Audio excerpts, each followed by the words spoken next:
Bonjour les amis. Alors j'ai reçu une nouvelle demande d'identification de pièces de monnaie par Aurélien qui a trouvé cette pièce donc avec son détecteur de métaux. Donc on va regarder ensemble de quoi il s'agit. Donc voilà l'avers donc et le revers. Donc je vais vous dire de quoi il s'agit, combien vaut cette pièce, est-ce qu'elle est rare, etc. Mais avant de vous donner ces explications, n'oubliez pas de vous abonner à la chaîne si vous ne l'avez pas encore fait, c'est gratuit et comme ça vous recevrez des actualités sur les pièces de monnaie de collection et d'investissement. Et vous pouvez aussi les amis cliquer sur le pouce j'aime sous la vidéo. Alors la pièce qui a été trouvée par Aurélien, donc voilà ce qu'il me dit dans son message. Bonsoir, voici la monnaie, merci pour votre aide. PS, elle est toute petite et toute fine. Bonne soirée Aurélien. Ok, alors la pièce donc qu'il me demande d'identifier, il s'agit d'un dixième d'écu aux branches d'olivier de Louis XV, donc qui a été frappé en 1727. Donc l'année se trouve ici. Donc on peut lire à l'avers de la pièce ici, on peut voir d'abord le portrait du roi Louis XV, qui est le même portrait qu'on va pouvoir trouver sur les louis d'or qui ont été frappés à la même époque.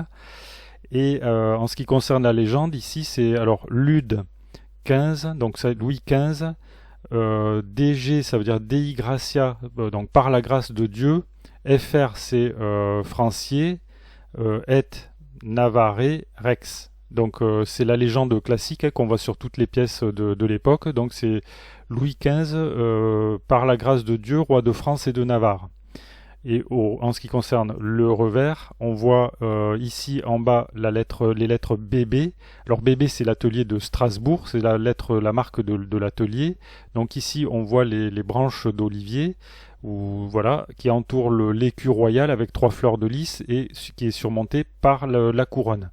En ce qui concerne la légende, donc elle commence juste après le millésime qu'on peut voir ici, 1727. Donc c'est Sit Nomen Domini Benedictum. Ça veut dire béni soit le nom du Seigneur. Donc c'est une légende qui est en latin. Donc ici elle est complète. Sur l'avers c'est pareil, c'est une légende latine mais qui est cette fois-ci abrégée.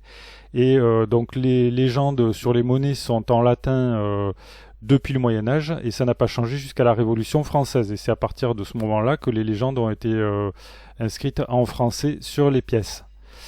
Alors, en ce qui concerne la rareté de cette pièce, donc pour identifier la pièce, j'utilise un livre qui s'appelle le Gadouri blanc.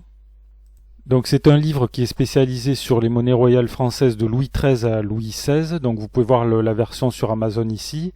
Donc dans ce livre, on va trouver donc la totalité des pièces de monnaie royale françaises qui ont été frappées entre Louis XIII et Louis XVI. Et par conséquent, on va trouver donc ce dixième d'écu aux branches d'olivier qui a été frappé en 1727. Donc en ce qui concerne la pièce, elle est marquée comme courante, elle est marquée comme ou commune si vous préférez. C'est-à-dire que c'est une pièce qui n'est pas très rare, c'est une pièce qui était utilisée donc dans le petit peuple pour les paiements courants, on va dire. Et la cotation de cette pièce dans le Gadouri, c'est 50 euros en état TB, puisqu'on peut voir que la pièce TB, c'est très beau. C'est-à-dire que la pièce, elle est quand même, on voit que c'est une pièce qui a pas mal circulé, elle est très usée. Alors à l'avers et au revers, c'est une pièce qui a beaucoup circulé, mais de toute façon, il faut bien savoir il faut bien se rendre compte que ces pièces, elles ont circulé jusqu'à la Révolution française et même au-delà, même après, jusqu'au début du 19e siècle. C'est pour ça que bien souvent, ces pièces présentent des traces d'usure très marquées. C'est tout à fait normal. Alors j'oubliais de préciser qu'il s'agit d'une pièce en argent, en métal argent, qui est titrée à 917 millièmes, c'est-à-dire que la pièce elle contient en fait 91,7% d'argent pur et le reste c'est un alliage qui servait à renforcer les pièces pour la circulation courante pour qu'elles soient moins malléables et qu'elles s'usent moins rapidement. Donc cette pièce elle est toute petite, elle fait 22 mm de diamètre et elle a son poids officiel c'est 2,94 grammes. Mais quand on voit la pièce comme ça, si on la pèse, on va s'apercevoir, je pense que le poids il est probablement inférieur au poids théorique de la pièce telle qu'elle devait être en théorie donc à la sortie de l'atelier monétaire. En ce qui concerne la valeur de la pièce, la valeur métallique intrinsèque, on peut la trouver sur le site Numista. Alors Numista, c'est un site qui répertorie les pièces et qui donne toutes leurs caractéristiques. Donc vous voyez qu'ici on a le 10e d'écu au rameau d'olivier. Alors rameau ou branche d'olivier, on a les deux appellations de Louis XV ici. Donc ici on a tous les détails sur la pièce.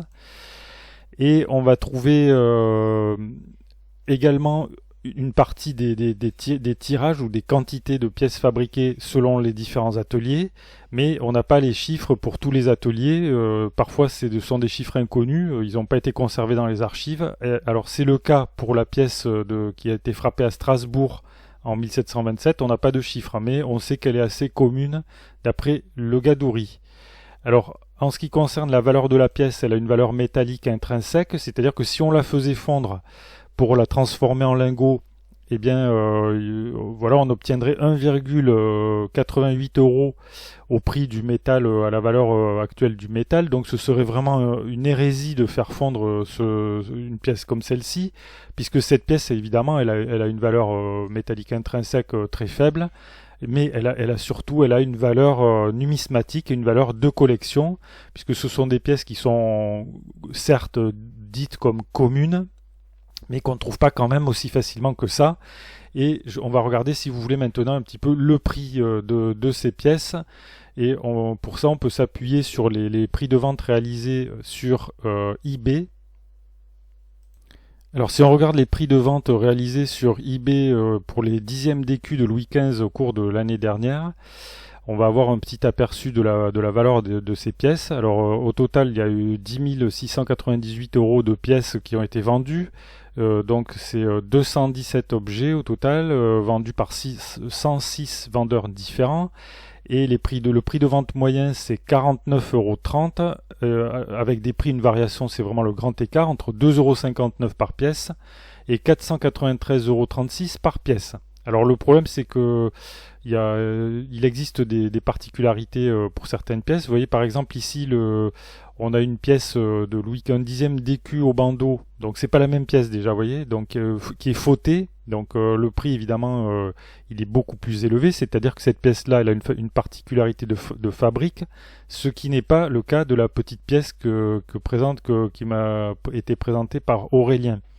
Donc vous voyez, par exemple, ici on a une pièce qui a été frappée dans un atelier particulier à Lyon en 1731 et qui est une pièce inédite. Donc évidemment là le prix s'envole. Mais si on regarde plus particulièrement les pièces frappées en 1727, déjà on va voir alors déjà on va trouver qu'il y a beaucoup moins de pièces en fait, évidemment, puisque on ne trouve pour cette année-là que 6 pièces qui ont été vendues au cours de l'année dernière, donc c'est déjà beaucoup moins quoi.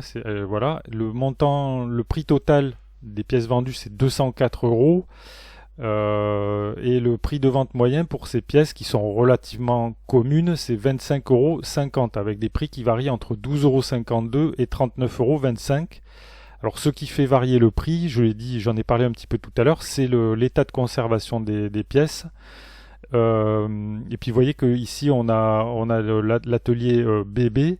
Donc BB, c'est l'atelier de Strasbourg, mais il n'y a pas que l'atelier de Strasbourg, il y a Lyon et puis tous les autres ateliers monétaires royaux de l'époque. Donc voilà les amis, ce que je pouvais vous dire sur cette pièce. Vous voyez que le prix, on peut estimer cette pièce entre 25 et 50 €, disons. Voilà, donc dites-moi ce que vous en pensez dans le fil de discussion sous la vidéo. Donc la pièce, elle n'est pas excessivement rare, mais c'est quand même une jolie trouvaille. Et ce que je pourrais dire à Aurélien, c'est que d'abord je le félicite pour sa trouvaille. C'est vrai qu'on ne trouve pas ce genre de petite monnaie tous les jours, c'est pas si ordinaire que ça.